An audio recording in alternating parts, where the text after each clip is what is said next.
Madam से अनुरोध करती हूँ कि वे आए और अपना वक्तव्य दें।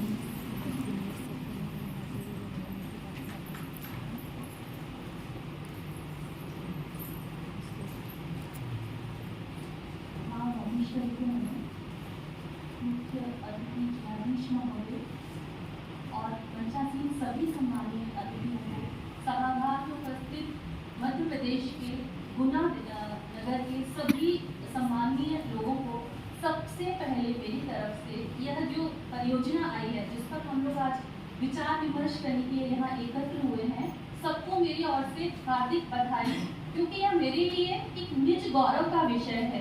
क्यों है यह मैं अपने कुछ बिंदुओं से स्पष्ट कर दूंगी।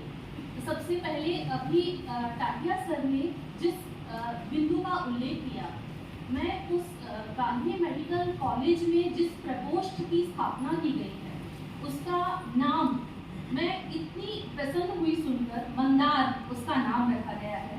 मंदार पर्वत से जब मंथन किया गया, समुद्र मंथन, अमृत उत्पन्न हुआ, विषधि उत्पन्न हुआ, कई निधियां प्राप्त हुई। यह परियोजना भी एक वही कार्य है, एक दिन में आने वाला कोई परिवर्तन नहीं है। यह हम सभी जानते हैं कि 5 वर्षीय पाठ्यक्रम है, यह कोई एक रात में होने वाला परिवर्तन नहीं है। और जितनी भी शंकाएं हैं हमारी और जितने भी आक्षेप हैं, जैसे ही हिंदी पाठ्यक्रम की बात आती है एकदम से हम विरोध में अंग्रेजी को खड़ा कर देते हैं, जबकि हिंदी से आग्रह, हिंदी भाषा जो सबको लेकर चलने वाली मातृ स्वरूपा है, हिंदी से तात्पर्य से तत्सम शब्दावली मुझे प्रिय है, बहुत से लोगों को प्रिय होती है, लेकिन हिंदी जो सबको देशज विदेशी तत्सम तद्भव सभी को आंचल में समेटकर चलने वाली भाषा है। तो जब हम इस प्रकोष्ठ की कार्यविधि के बारे में पढ़ते हैं, जानते हैं, और मेरा सौभाग्य रहा है कि उससे जुड़े वैज्ञानिक से या और उनसे जुड़े हुए कुछ लोगों से मेरा संवाद रहा, तो मंदार की कार्य योजना के बारे में जानकर मैं इतना अभिभूत हुई और मैं अपनी शुभकामनाएं उनको प्रेषित करती हूँ कि यह दूरगामी इसके जो परिणाम होंगे, हमारी जो पीढ़ी लाभान्वित होगी, वह सिर्फ अर्थ उपार्जन के क्षेत्र में नहीं, संस्कृति के, समाज के एक अच्छे नागरिक बनने के क्षेत्र में हम देखेंगे कि संवेदना के स्तर पर एक चिकित्सक भाषिक बाध्यता से रुके ना। कई बार होता है कि संवेदनशील है डॉक्टर, लेकिन वो मरीज से संवाद स्थापित नहीं कर पाता क्योंकि भाषा की बाध्यता रहती है।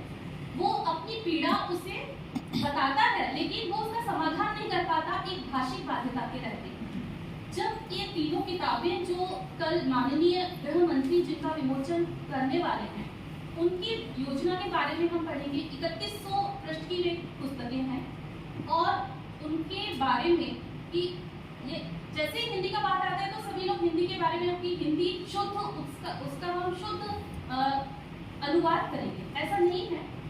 भाषांतर हुआ है, रूपांतर हुआ है, बात वही है।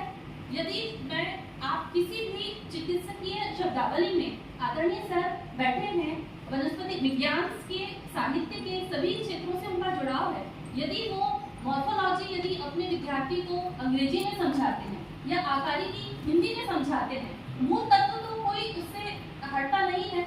जिस भाषा में संप्रेषण अच्छे से हो, बच्चा भली भांति समझ सके, उस भाषा में यदि ये पाठ्यक्रम आता है तो हम सभी के लिए हर्ष का और गर्व का विषय है। कोई भी विचार एक दिन में परिणाम नहीं देता, तो हम इसके लिए अच्छे मन से शुभ कामनाएं प्रेषित करें। दूसरा, जिस भाषा में हम सोचते हैं, विचार जो है वो अवचेतन के स्तर तक गमन करता है।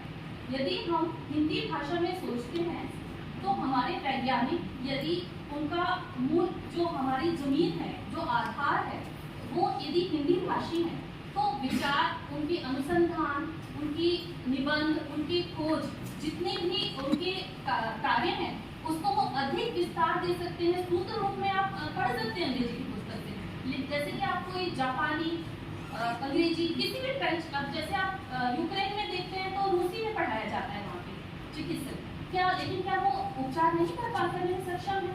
लेकिन यदि हिंदी भाषा में जो हमारी सुश्रुत की, चरक की जन्मभूमि है, वहाँ से यदि हमारा विचार जुड़ा है तो हम विस्तार दे सकते हैं। ये कहीं से भी अंग्रेजी का विरोध नहीं है।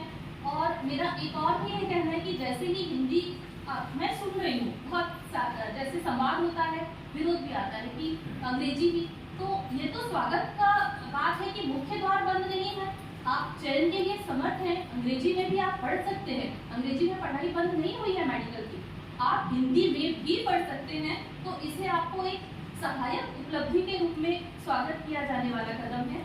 और मुख्य बिंदु आदरणीय सर सभी रख चुके हैं मंदार की योजना के बारे में, और यदि हम इस परियोजना के बारे में विस्तृत जानना चाहें तो हम इसकी कार्यविधि के बारे में, इससे जुड़े लोगों के बारे में, जो प्रकोष्ठ गठन हुआ है, जिस तरह से काम कर रहे हैं वो लोग, और जो टीम है और जो टीम सुपरवाइज कर रही है उनकी चीज़ों को, यदि हम उनको देखेंगे तो हम आत्मगौरव से भर उठेंगे, क्योंकि ये विचार एक स्वप्न के सच होने जैसा है। मैं हिंदी माध्यम से पढ़ी हूँ, मेरे बच्चे स्पेनिश में पढ़ते हैं, रूसी भी सीखते हैं, सीखना ही पड़ता है एक भाषा लेकर, और अंग्रेजी में भी समर्थ हैं। लेकिन यदि विधि की भाषा और चिकित्सा की भाषा हिंदी मातृभाषा हमारी होती है तो यह हमारे सामाजिक विकास के लिए एक मुख्य कदम है।